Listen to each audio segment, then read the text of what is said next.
Welcome to Phoenix Fire Gaming. I'm Carl, and today we're going to learn how to play the game Harmonies. Now, Harmonies plays excellent with a group of people, but today we're going to learn how to play solo, just playing by yourself.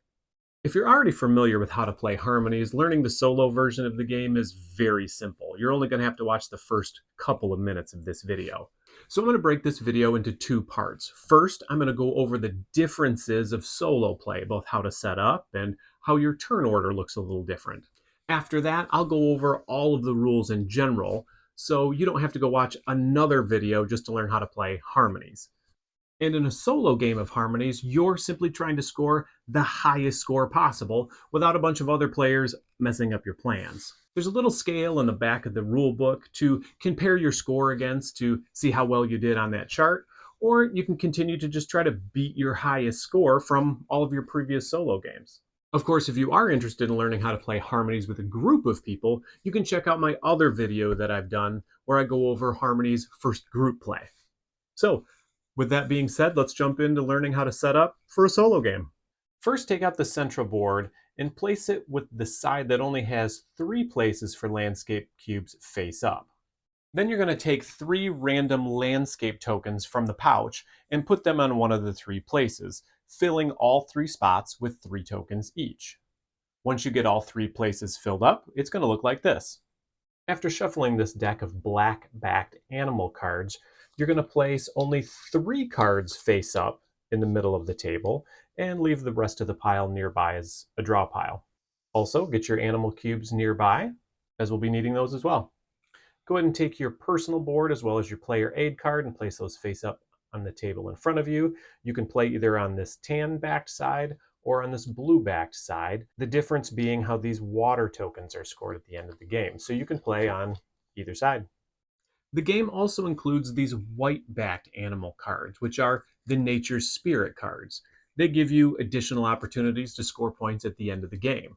So if you want to include these in your solo game, simply take 2 off the top of the deck, take a look at the 2, selecting one that you want to keep, and this will be the Nature's Spirit card that you use for this game. The Nature Spirit card counts as an animal card, so it gets placed above your player board in one of these 4 animal spots. And then you're going to place the white animal cube up here, covering the 1 empty spot on the top of the card. We'll talk about what this animal cube is used for once we start getting into gameplay. And that's the relatively simple way to set up for a solo game of Harmonies. Now, let's jump into how you actually play the game. Harmonies is played over a series of turns. And on each one of those turns, you're going to perform 1 mandatory action of taking and placing landscape tiles. And then you've also got a selection of optional actions that you can take, which include taking an animal card and placing animal cubes from those cards into your landscape. So let's first take a look at taking and placing your landscape tiles. First, you're going to take 3 tokens from one of these 3 places on the player board. And then you're going to place those tokens on your player board however you would like, although you do have to follow some placement rules. We're going to cover the placement rules at the end of this section, but for now, let's get back to what a solo turn looks like. The other actions that you can take on your turn revolve around these animal cards. So first, let's talk about selecting an animal card. So on your turn, you may select one of these face-up animal cards that are before you, and you're going to place that animal card into one of the 4 places above your player board. And then fill each of the empty spaces on the card with an animal cube. Each animal has varying number of cubes, so simply just fill each card appropriately. You can only ever have 4 animal cards above your player board at any given time, so you're limited to 4. If you already have 4, you can't take another and replace. And as we discussed earlier, if you've started the game with one of these Nature Spirit cards, you might already start the game with one of your animal card slots filled up. The end of the round cleanup also looks a little different. First, you're going to remove these remaining 6 tokens from the central board and place them either into the box or off to the side in a discard pile. They're not going to be used for the rest of this game. Then, taking tokens from the pouch, you're going to refill the 3 empty places on your player board. These are the tokens you're going to choose from on your next turn. At this point, you're going to replace the 1 animal card that you've taken, if you've taken one at all. If you've decided not to take an animal card on your turn, you can choose one of the 3 face-up animal cards, discarding it and replacing it with one card from the top of the deck. That way, you're still cycling through your animal cards on each one of your turns. And other than that, the foundational rules of Harmony are the same for a multiplayer game. The game is still going to end when either you run out of landscape tokens from the bag or your landscape has only 2 or fewer empty spots on it. At that point, the game ends and you're going to score as normal, but you're going to compare your score to that chart in the back, or as I mentioned, against your high score from previous games. So if you're already comfortable with the foundational rules of Harmony, you can run off and go play that solo game by yourself right now. You don't have to stick around for the rest of the video. I won't judge you for not watching it. But if you're not familiar with the foundational rules of Harmony, let's go ahead and cover those right now so you can understand how to play a full game of Harmony solo. So first, let's cover those placement rules for the landscape tiles. The green and the brown tokens make up your trees. Now, your trees can always be 1 token, 2 tokens, or 3 tokens tall. Green tokens can be placed anywhere on your mat and counts as a single tall tree. You can also place these brown tiles, which are essentially the trunks of your tree, anywhere on your board, and then you can stack them top of each other to make a taller tree, with the trees always ending with green on top. If you have a tree trunk that ends without greenery on the top, it's not considered a tree. And once you have placed greenery on top of a tree, it can't grow any taller. You'll never be able to stack 2 greens on top of each other, and you can never take a brown tile and slide it underneath an existing tree. Mountain tokens are pretty straightforward. They're either going to be 1, 2, or 3 tokens tall, which just helps illustrate the different heights of the different mountains in your landscape. Field tokens are also pretty straightforward. Field tokens never stack on top of each other. Field tokens are always placed 1 level tall wherever you would like on your player board. Water tokens share that same rule as the field tokens. You can never stack 2 water tokens on top of each other. They're always just flat across the map. I mean, come on, have you ever seen a lake stacked on top of a lake? And finally, we have buildings. I know a building isn't technically a landscape, but it's part of the game. Buildings are only ever 2 tokens tall. For it to count as a building, the top of the building needs to be one of these red building tiles.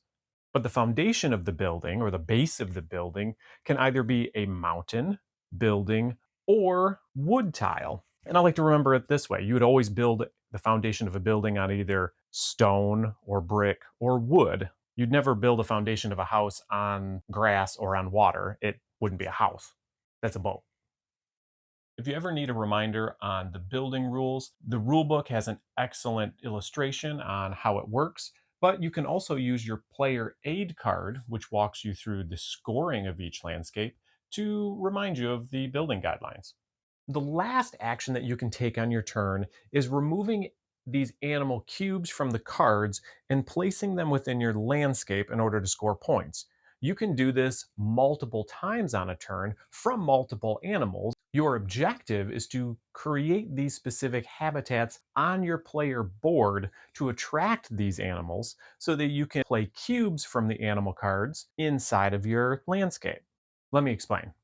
In order to play an animal cube from your card onto your player board, the habitat has to match exactly in your landscape. So, for example, in this ladybug, it requires a green token that is only 1 level tall next to one of these yellow grass tokens. So now here on our player board, we've created that exact habitat on our player board where we have 1 green token next to a yellow grassland token, which means now we can remove the lowest valued animal cube from our card and place it in our habitat. Now the placement of this animal cube has to match the placement shown on the animal card. This ladybug's animal cube has to go on the grassland token. It can't go on the green token. The other thing to know is that the habitat can be in any orientation on your player mat. The green token could be here, here, or over here. Orientation doesn't matter. The other important thing to understand about habitats is that they can overlap. So yes, this is a habitat for one of your ladybugs, but since we also have a yellow and green token together here, this is also a habitat. And This is also another habitat for a ladybug. So we can put ladybug animal tokens on both of these places as well. You can never place two animal tokens on the same landscape, and you can never stack a landscape tile on top of an animal token. Once it's there, it's there. Let's look at these two animal cards together for another example on how habitats for different animals can overlap. Let's take this little wild coyote card first. I don't know if he's really a wild coyote, I just know he's adorable. So this is what we're going to call him. So he needs two mountain tiles, only one level tall, that ends in a grassland token. And you can see that we have one of those here.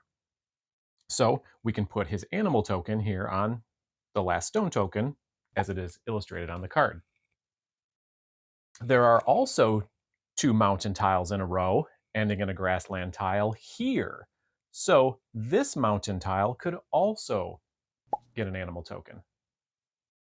Now, if we look at this little ladybug card again, we notice that we need a grassland tile next to a green tile. We have one of those here. Yes, the grassland tile was part of our habitat for our little wild coyote, but we can also use it for our ladybug. So we can go ahead and put an animal token here as well as here. They can share habitats like that because the animal token doesn't go on the same type of landscape tile. One is the grass and one is the mountain. There are animal cards that correspond with each of the different 5 tile types. So it's important as you're selecting animal cards to make sure that you're not taking too many animals that require the same landscape type. Otherwise, you're going to find yourself in a pinch and not be able to place all of your animal tokens. Your spirit animals act just like any other animal card when it comes down to placing their animal cube. So, as long as you have created their habitat in your landscape, just like we did here, you can remove the animal cube from your spirit animal and place it on your board. Let's take a look at this stingray card and this bamboo card together, just so we can make sure we fully understand that our actions can be taken in any order on our turn. Let's imagine on our turn, our board looks like this, and we've taken these 3 tokens from the central board. If we take a look at our stingray card, we can play one animal card here because we've created one habitat for him. We also have enough tokens to create another habitat for this stingray, so we can place our water and our mountain tokens here. See, we have another habitat for him right here, so we can place another animal cube from his card right here. Now that the stingray card has been satisfied, now we can take a look at our baboon. He also needs 2 water tokens, but he needs a mountain that are 2 tokens tall. So we can use our last mountain to place it here. Now we've created a habitat for him. It doesn't matter that we're using the mountains that we previously used for the stingray. The stingray has been satisfied. So now we can go ahead and put our animal token here. At any point when you've removed all of the animal cubes from an animal card, that card is considered completed and now can be set aside in a pile next to your player board. This frees up additional spots, so now you can take additional animals from the animal row each turn. It is advantageous to complete as many animals as you can because completing your animal cards is only going to get you more points. So hopefully that gives you a good idea on how each of the turns work, where you can hopefully optimize the number of tokens and animal cubes that you can play each turn. So you're going to add up all of your points from your landscapes, as well as all of your animal cards and your nature spirit card if you decided to use that as well. All of those points added together is your total score for your solo game. Your trees are going to score you 1, 3, and 7 points respectively, whether they're 1, 2, or 3 tokens tall. Any tree that isn't finished off with a green on top is worth 0 points. Sorry, didn't finish. These trees can be placed anywhere on your map. Doesn't matter who they're next to or where they're placed. Mountain tokens are similar in that they're also worth 1, 3, and 7 points each, depending on if they're 1, 2, or 3 tokens tall. Except placement does matter for your mountains. Mountains need to be adjacent to each other or linked together, as these icons illustrate here. You need to have built a mountain range because a mountain sitting off by itself isn't a mountain. It's just a hill or a volcano or something, and that isn't part of the game. So in this illustration, our mountains aren't adjacent to each other. So unfortunately, even though we've built them up nice and tall, these are worth 0 points. So make sure you get your mountains put together. Fields are scored by having 2 or more field tokens together to create one big field, and each field is worth 5 points. If you have any of these tokens that are left here all by themselves, that's worth 0 points. So in this illustration, we would get 10 total points for our 2 fields. So as another example, like I mentioned, fields are scored having 2 or more tokens together create one field. So I know we've got a lot more tokens here, but it's still only 2 fields and still only 10 points. Buildings are scored as long as you've completed the building and that it's 2 tokens tall, but it also has to be surrounded by 3 different colored tokens.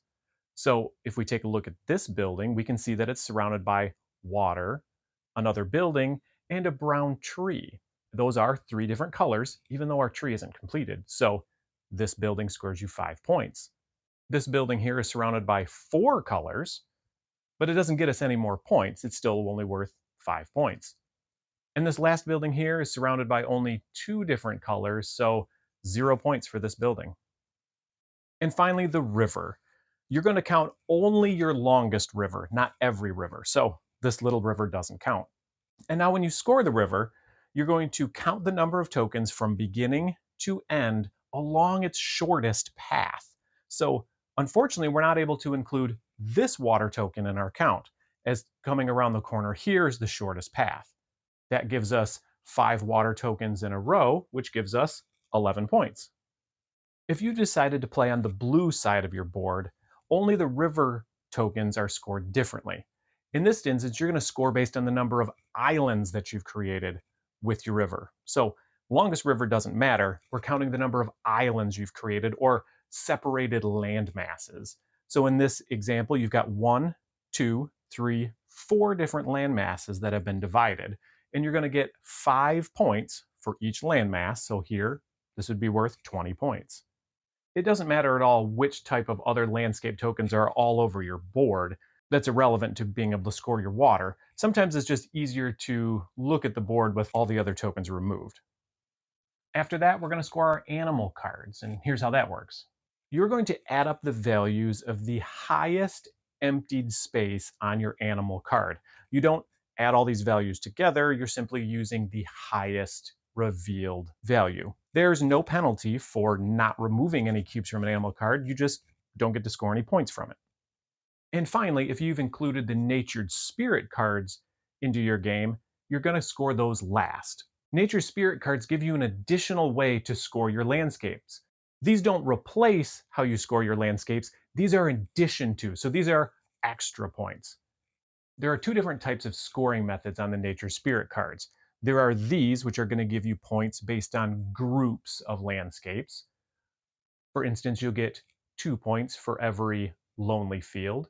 You'll get 2 more points for each field that contains 2 tokens. And you're going to get 10 extra points for every field that contains 3 field tokens or more. For instance, here, you're going to get 4 bonus points for every 1 or more groups of buildings. Or there are these types of cards, which just give you extra points for the landscape types that you've already built. The owl giving you 3 extra points for a single tall tree, 3 extra points for a 2 token tall tree, and 1 extra point for those tall 3 token trees. Or the turtle, which is just going to give you 2 extra points for every water token you've placed. And congratulations, you've now learned how to play Harmonies solo. If you've enjoyed this video, please give me a thumbs up. That does help. And go ahead and subscribe if you want to be notified when more of these types of videos come out. Thanks for watching, guys.